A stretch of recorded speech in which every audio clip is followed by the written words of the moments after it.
நடப்பாண்டுக்கான தென்மேற்கு பருவமழையின் முதல் காற்றழுத்த தாழ்வு பகுதி வரும் 3ஆம் தேதி உருவாகக்கூடும்.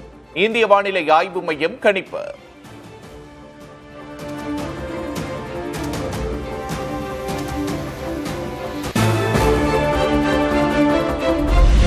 தமிழகத்தில் வரும் 6ஆம் தேதி வரை மழைக்கு வாய்ப்பு. நாளை மறுநாள் கோவை, நீலகிரி, தேனி மாவட்டங்களுக்கு கனமழை எச்சரிக்கை.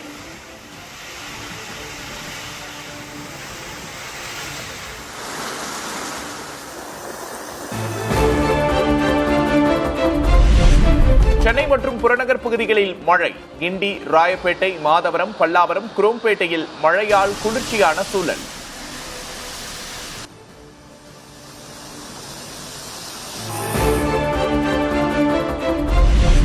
தங்கம் விலை சவரனுக்கு 1360 ரூபாய் அதிகரிப்பு. சென்னையில் ஒரு சவரன் தங்கம் 1,05,600 ரூபாய்க்கு விற்பனை.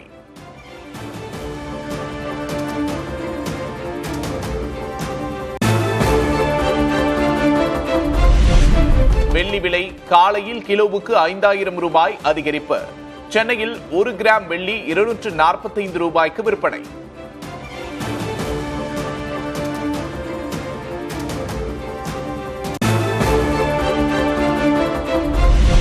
சட்டம் ஒழுங்கு, பெண்கள் மற்றும் குழந்தைகள் பாதுகாப்பில் முக்கிய கவனம் செலுத்த அதிகாரிகளுக்கு முதல்வர் விஜய் அறிவுறுத்தல். உண்மையாகவும் நேர்மையாகவும் பணியாற்றி மக்களுக்கு துரிதமான சேவையாற்ற வேண்டும் என்றும் உத்தரவு.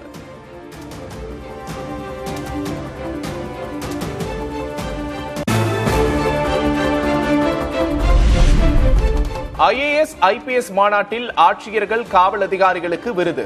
சிறப்பாக பணியாற்றியோருக்கு விருது வழங்கி கௌரவித்தார் முதல்வர் விஜய்.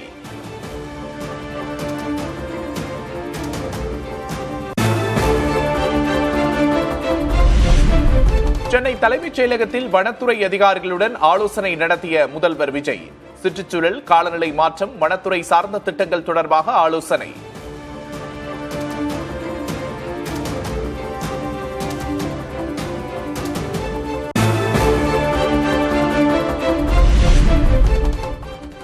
தீயணைப்புத்துறை டிஜிபியாக வெங்கட்ராமன் நியமனம். கூடுதல் தலைமை செயலாளராக காக்கர்லா உஷாவை நியமித்து தமிழ்நாடு அரசு உத்தரவு.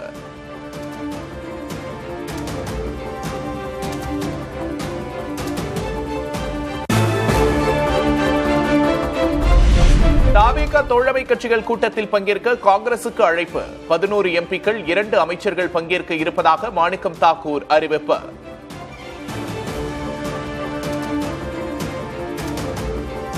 காங்கிரஸ் கட்சியினுடைய சார்பாக எங்களுடைய நாடாளுமன்ற உறுப்பினர்கள் 11 பேரும், 2 அமைச்சர்களும், 3 சட்டமன்ற உறுப்பினர்களும் கலந்து கொள்வோம்.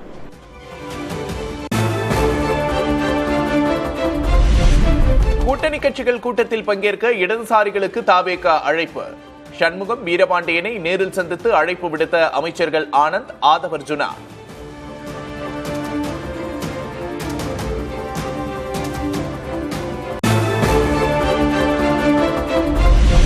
தாவேகா தோழமை கட்சிகள் கூட்டத்தில் பங்கேற்கப் போவதில்லை என்று இடதுசாரிகள் அறிவிப்பு.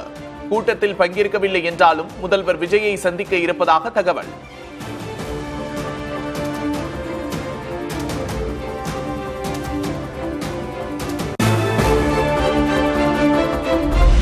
திமுகவை மறுசீரமைப்பு செய்யவும் மறு கட்டுமானம் செய்யவும் ஆலோசனை குழு அமைத்தார் ஸ்டாலின்.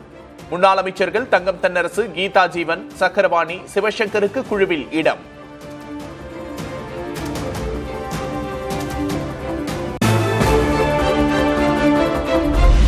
ஜூலை 5 லண்டன் செல்கிறார் திமுக தலைவர் மு க ஸ்டாலின். பேரன் இன்பநிதியின் பட்டமளிப்பு விழாவில் பங்கேற்க திட்டம்.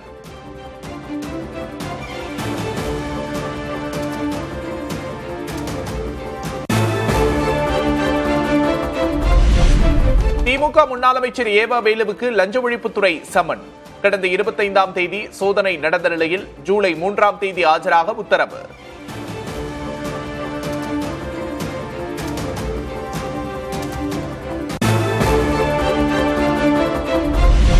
அதிமுக முன்னாள் அமைச்சர்கள் சி. விஜயபாஸ்கரும் எம். ஆர். விஜயபாஸ்கரும் தாவேகாவில் இணைய முடிவு. எம்எல்ஏ பதவியை ராஜினாமா செய்த நிலையில் முதல்வர் முன்னிலையில் தாவேகாவில் இணைய இருப்பதாக தகவல்.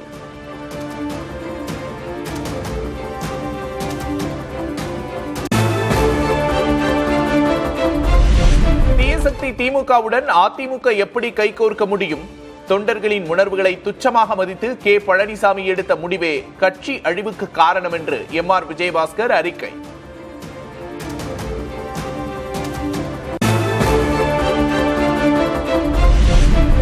தொகுதிகளுக்கு இடைத்தேர்தலை கொண்டுவர முதல்வர் விஜய் திட்டமிட்டிருப்பதாக முன்னாள் அமைச்சர் ஆர்.பி. உதயகுமார் கடும் குற்றச்சாட்டு. தமிழகத்தில் முதல்வர் விஜய் அரசியல் அலங்கோலத்தை அரங்கேற்றி வருவதாக விமர்சனம்.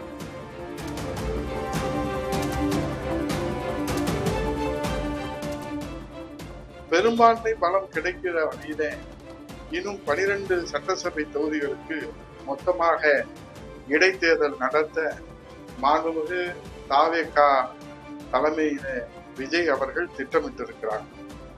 அதுவரை இந்த அரசியல் அலங்கோலங்கள், ஜனநாயக கேலி கூத்துகள் இந்த தமிழ்நாட்டிலே அரங்கேற்றம் தொடர்ந்து கொண்டுதான் இருக்கிறது. எம்எல்ஏக்கள் விலகல் அதிமுகவில் முக்கிய பிரச்சனையாக இருப்பதாக திருமாவளவன் கருத்து. ராஜினாமா தொடர்பாக பதவி விலகியவர்கள் பதில் சொல்ல வேண்டும் என்றும் பேட்டி. 6 பேர் இதுவரையில் அதிமுகவிலிருந்து பதவி விலகியிருக்கிறார்கள் என்றால் இது அதிமுகவுக்குள் நிகழ்கிற மிக முக்கியமான ஒரு பிரச்சனை, ரொம்ப சீரியஸாக விவாதிக்க வேண்டிய ஒன்று. எனவே இந்த கேள்விகளை நீங்கள் அதிமுகவினரிடம் வெளிப்படையாக கேட்க வேண்டும். அவர்கள்தான் நாட்டு மக்களுக்கு இதை தெளிவுபடுத்த வேண்டும். திமுக அதிமுக கூட்டணி பேச்சு உண்மை. திமுக ஆதரவுடன் எடப்பாடி முதல்வர் என்று ஸ்டாலினே என்னிடம் பேசினார். இந்திய யூனியன் முஸ்லிம் லீக் தலைவர் காதர் மொஹிதீன் புதிய தலைமுறை ஆசிரியர் சமசுக்கு பிரத்யேக பேட்டி. தாவேக்காவில் இப்போ லீடு மந்திரியாக இருக்கிற பல பேரும் வந்து இது பண்ணுறாங்க அப்படின்னு சொல்லிட்டு அவர்கிட்ட போகிறோம். அறிவாலயத்துக்கு என்ன சார் பண்ணுறது, ஒரே பிரச்சனை பெருசாக வந்துகிட்ருக்கு. அப்போ தான் சொன்னார், ஏடிஎம்கேவுடைய எடப்பாடியை சிஎம் இருக்கிறதுக்கு திமுக யோசனை பண்ணுறதாக பேசப்படுது அப்படின்னு சொல்லப்படுது. அதை வேறு ஸ்டாலினே சொல்கிறாரு. என்ன சொல்ல முடியும்?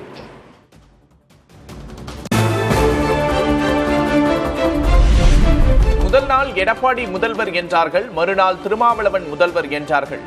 மக்கள் இதை எப்படி சார் ஏற்பார்கள் என்று கேட்டேன். 2026 தேர்தல் முடிவு வந்த அடுத்தடுத்த நாட்களின் பின்கதைகளை சொல்கிறார் காதர் மொஹிதீன். 2ஆம் நாள் பிரஷர் ஓவராக வந்தோடனே திரும்ப போகிறோம். திரும்ப போனால் அடுத்த நாள் என்ன பேசுகிறாங்க அப்படின்னா, திரும்ப அவனை சிஎமாக்கலான்னு ஒரு முயற்சி நடக்குது அப்படின்னாங்க. இது சொன்ன உடனே நான் கேட்டேன், ஏங்க அவர் எம்எல்ஏ இல்லையே சார் அப்படின்னு சொன்ன உடனே 6 மாதத்தில் எம்எல்ஏ ஆக்கலாங்கிறாங்க அப்படின்னு. அப்படி சொன்ன உடனே நான் முதல் நாள் ஒன்றும் நான் பேசலை. 2ஆம் நாள் சொன்ன உடனே இதை யார் சார் ஏற்றுக்குருவா, இதை ஏற்றுக்கிறத எப்படி ஏற்றுக்குருவாங்க, அதுக்கு மேலே நான் ஒன்றும் பேசலை.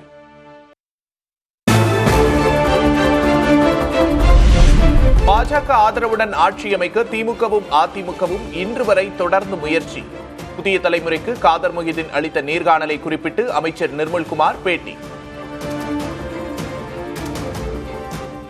காதர் மொஹிதீன் அவர்களுடைய பேட்டி பார்க்க முடிஞ்சது. அதாவது அதிமுகவும் திமுகவும் ஒன்றாக சேர்ந்து ஆட்சி அமைக்க முயற்சி செய்தார்கள். இதை நாங்கள் கடந்த 1 மாசமா சொல்லிட்டு வரோம்.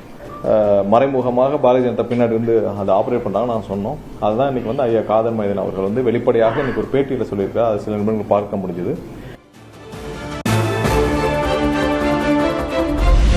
தம்மை ஏன் முதல்வராக்க கூடாது என்று விவாதம் எழும் அளவுக்கு தமிழக அரசியல் தலைகீழாக மாறிவிட்டது. நான் ஏன் தேர்தலில் போட்டியிடவில்லை என்பது குறித்து ஸ்டாலினிடம் யாராவது கேட்டார்களா என்றும் திருமாவளவன் கேள்வி.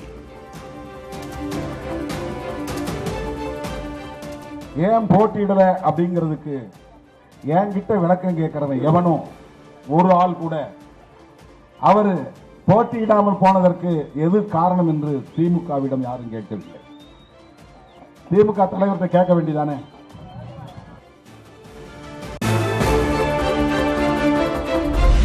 காங்கிரஸில் ஒரே அணிதான் உள்ளது, அது ராகுல் தலைமையிலான அணி. இரு அமைச்சர்களும் கட்சியின் இரு கண்கள் போல என்றும் தமிழ்நாடு காங்கிரஸ் தலைவர் மாணிக்கம் தாக்கூர் விளக்கம். ஒரு அணியும் கிடையாது, ஒரே ஒரு அணி ராகுல் காந்தியோட அணி மட்டும்தான் காங்கிரஸ்ல. அதனால எங்களை பொறுத்த மட்டும் ஒரே ஒரு அணி தான், ஒரே ஒரு டீம் தான், அது ராகுல் காந்தி டீம் தான். 2 அமைச்சர்கள் இருக்காங்க, இரண்டு கண்ணு மாதிரி 2 அமைச்சர்கள் இருக்காங்க. 2 அமைச்சர்களும் காங்கிரஸ் கட்சியுடைய பெயரையும் மரியாதையும் காப்பாற்றுவார்கள்.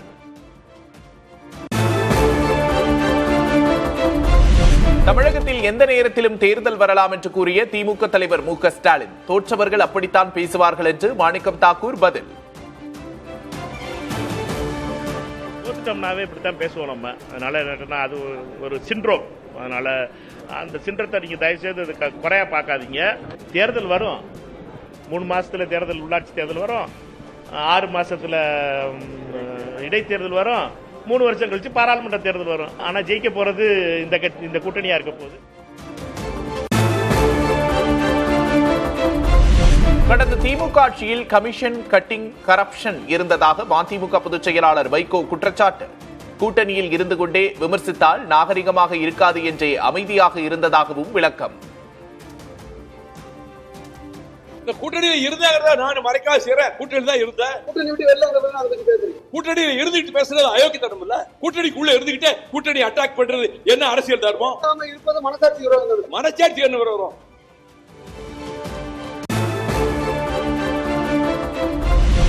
கமிஷன் கட்டிங் கரப்ஷனாக இருந்த திமுக கூட்டணியில் இருந்தது ஏன்? செய்தியாளர்கள் கேள்விக்கு டென்ஷனான மதிமுக பொதுச் செயலாளர் வைகோ. வாக்குவாதத்தில் ஈடுபட்ட தொண்டர்கள். ஒரு சதுரடிக்கு இவ்வளவு ரேட் வச்ச ஒரே ஆட்சி திமுக ஆட்சி தான். கமிஷன், அது கட்டிங், கரப்ஷன், கூட்டணி தர்மத்துக்காக பேசாம இருந்தேன். கேள்வி எழுப்பிய பத்திரிகையாளரை மிரட்டும் வகையில் பேசுவதா? மதிமுக பொதுச் செயலாளர் வைகோவுக்கு சென்னை பத்திரிகையாளர் மன்றம் கண்டனம்.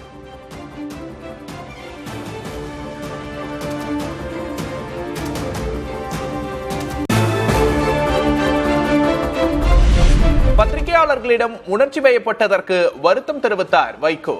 பத்திரிகையாளர்களின் மீது பெரும் மதிப்பு வைத்திருப்பதாக பேட்டி.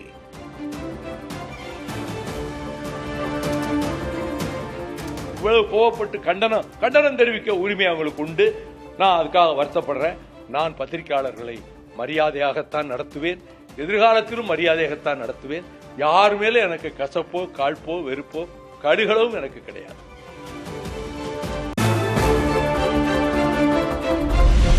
அமைச்சரவை கூட்டங்களில் ஜான் ஆரோக்கியசாமி, விஷ்ணு ரெட்டி பங்கேற்பதாக திமுக குற்றச்சாட்டு. நடவடிக்கை கோரி தமிழக டிஜிபிக்கு RS பாரதி புகார் மனு.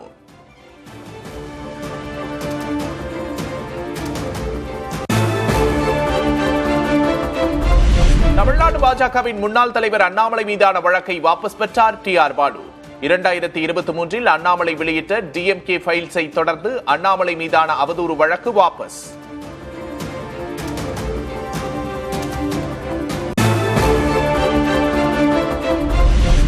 திருச்சி கிழக்கு தொகுதியில் போட்டியிடவில்லை என்று நடிகர் ராகவா லாரன்ஸ் விளக்கம். அதே சமயம் வேறு எங்கும் போட்டியிட மாட்டேன் என்றும் கூறவில்லை என வீடியோ வெளியீடு.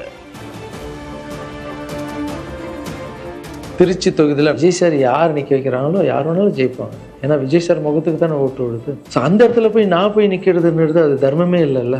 திருச்சி கிழக்கில் தான் நிற்கலன்னு சொன்னேன், அதுதான் தர்மம் இல்லைன்னு சொன்னேன். வேற எங்கேயும் நிற்கலன்னு சொல்லல. நிற்போம்.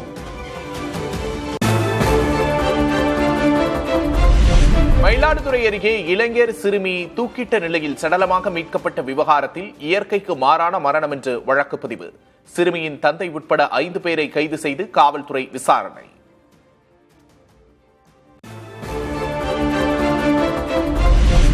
மயிலாடுதுறை அருகே காதலர்கள் சடலமாக மீட்கப்பட்ட விவகாரத்தில் சந்தேக மரண வழக்கை கொலை வழக்காக மாற்ற கோரிக்கை. உயிரிழந்த இளைஞரின் உறவினர்கள் மற்றும் அரசியல் கட்சியினர் சாலை மறியல் போராட்டம். கயிறு தொண்டையும் இருவல. அப்ப இது தூக்கு மாட்டதா இல்ல அட்டன் மாடா? இது கொலை தானே, இது நிச்சயம் கொலை தான். இதுக்கப்புறமா நாங்க இருக்க மாட்டோம். எங்களுக்கு மீண்டும் மீண்டும் மீண்டும் மீண்டும் அவங்களுக்கு பிரச்சனை தான் கொடுத்துட்டு இருக்காங்க.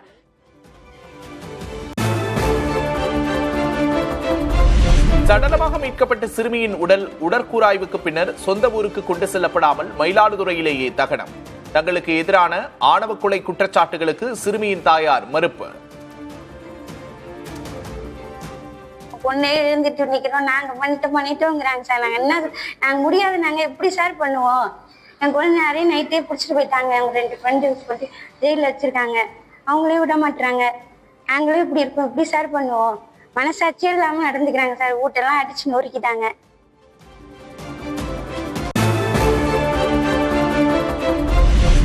ஆணவ கொலைகளை தடுக்க தனிச்சட்டத்தை நிறைவேற்ற தீண்டாமை ஒழிப்பு முன்னணி வலியுறுத்தல். மயிலாடுதுறை காதல் ஜோடி மர்ம மரணத்தை சுட்டிக்காட்டி அறிக்கை.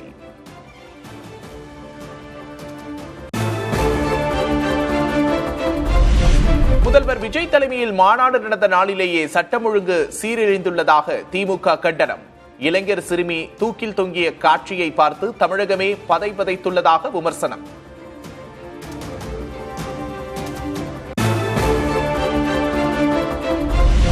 நெல்லையில் 3 சிறுமிகளை மிரட்டி பாலியல் வன்கொடுமை செய்த குற்றவாளிக்கு தூக்கு தண்டனை உறுதி.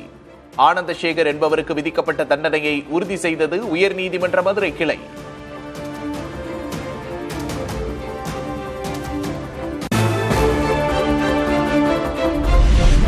கன்னியாகுமரி அணுக்கனிம சுரங்க திட்டத்துக்கான ஒதுக்கீட்டு ஆணையை மேலும் ஓராண்டுக்கு நீட்டித்த தமிழ்நாடு அரசு.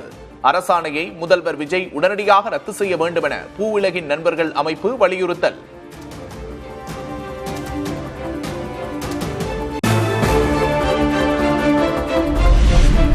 புதுச்சேரி சட்டமன்ற வளாகத்தில் ஜூலை 2ஆம் தேதி தர்ணாவில் ஈடுபட்ட திமுக எம்எல்ஏக்கள் ஈடுபட முடிவு. சட்டமன்றத்துக்கு நிரந்தர சபாநாயகரை விரைந்து தேர்வு செய்ய வலியுறுத்தி போராட்டம் அறிவிப்பு.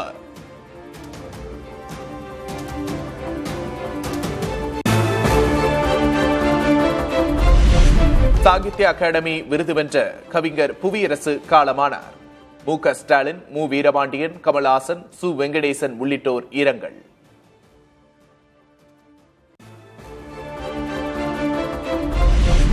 திருச்செந்தூர் முருகன் கோவிலில் இன்று முதல் செல்போன்கள் கொண்டு செல்ல கடும் கட்டுப்பாடு.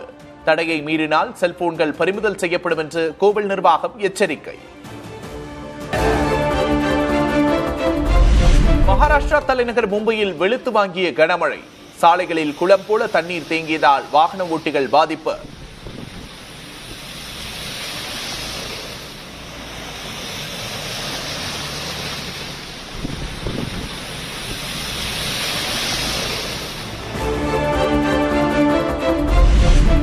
குஜராத்தில் தென்மேற்கு பருவமழை தீவிரம்.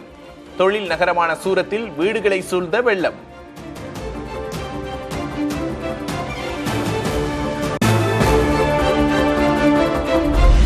இமாச்சல பிரதேசத்தின் லாகுல் மற்றும் ஸ்பிதி மாவட்டத்தில் திடீர் வெள்ளப்பெருக்கு. சுமார் 12 கிராமங்கள் முற்றிலுமாக துண்டிப்பு. மணாலி லே நெடுஞ்சாலை மூடல்.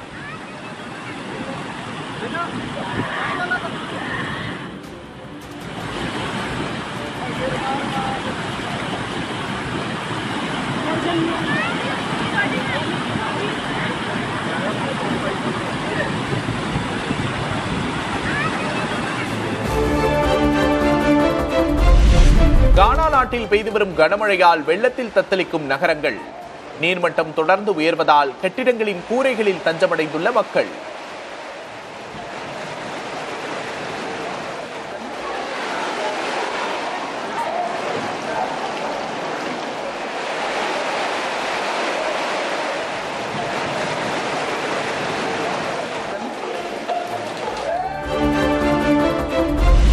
ஐரோப்பிய நாடுகளை சுட்டெரிக்கும் வெப்ப அலையால் மக்கள் பாதிப்பு. வீடுகளில் அனல் தகிப்பதால் நீர்நிலைகள், பூங்காக்களில் தஞ்சமடையும் மக்கள்.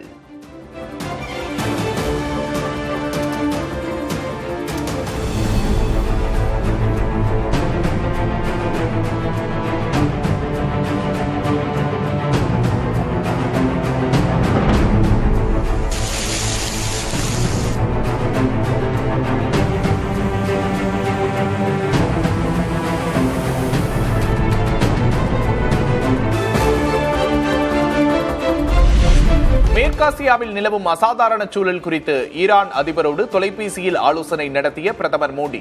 பேச்சுவார்த்தையின் மூலம் பிரச்சனைகளுக்கு தீர்வு காண வலியுறுத்தல்.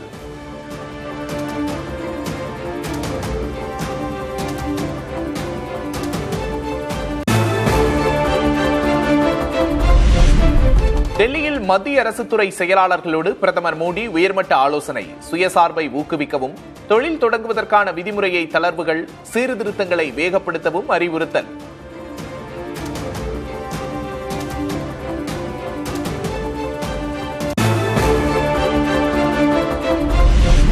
பிபிடி ராம்ஜி என்று பெயர் மாற்றம் செய்யப்பட்ட ஊரக வேலை உறுதியளிப்பு திட்டம் இன்று முதல் அமல்.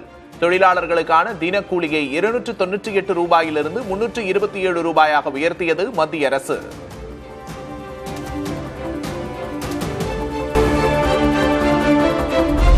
நீட் தேர்வு முறைகேட்டை கண்டித்து கேரளாவில் ஆளுநர் மாளிகை முற்றுகை போராட்டம் நடத்திய காங்கிரசார். மத்திய அரசுக்கு எதிராகவும் தேசிய தேர்வு முகமைக்கு எதிராகவும் முழக்கம்.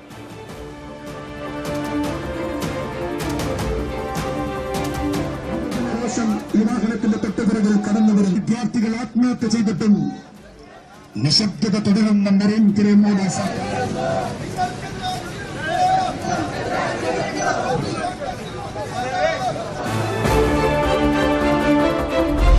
டெல்லியில் 3வது நாளாக உண்ணாவிரதத்தை தொடர்ந்த சமூக ஆர்வலர் சோனம் வாங்சுக். இரத்த சர்க்கரை அளவு குறைந்து வருவதாக போராட்டக்காரர்கள் தகவல்.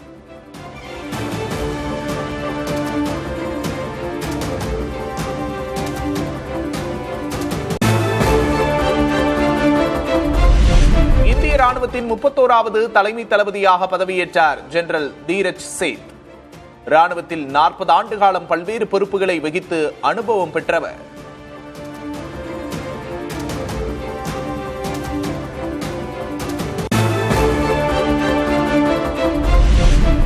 கச்சா எண்ணெய் விலை குறைந்ததன் எதிரொலி. இலங்கையில் பெட்ரோல் டீசல் விலை லிட்டருக்கு 20 முதல் 25 ரூபாய் வரை குறைப்பு.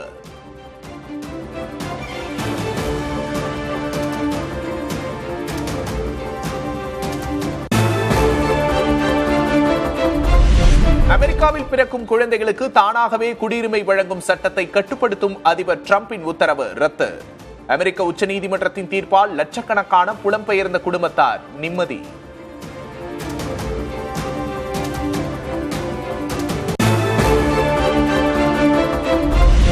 உலகக்கோப்பை கால்பந்து தொடரின் நாக் அவுட் சுற்றில் 2-1 என்ற கோல் கணக்கில் ஐவரி கோஸ்டை வீழ்த்தி நார்வே சாதனை. வெற்றியை தீர்மானிக்கும் இறுதி கோலை அடித்து நார்வேயின் எர்லிங் ஹாலண்ட் அசத்தல்.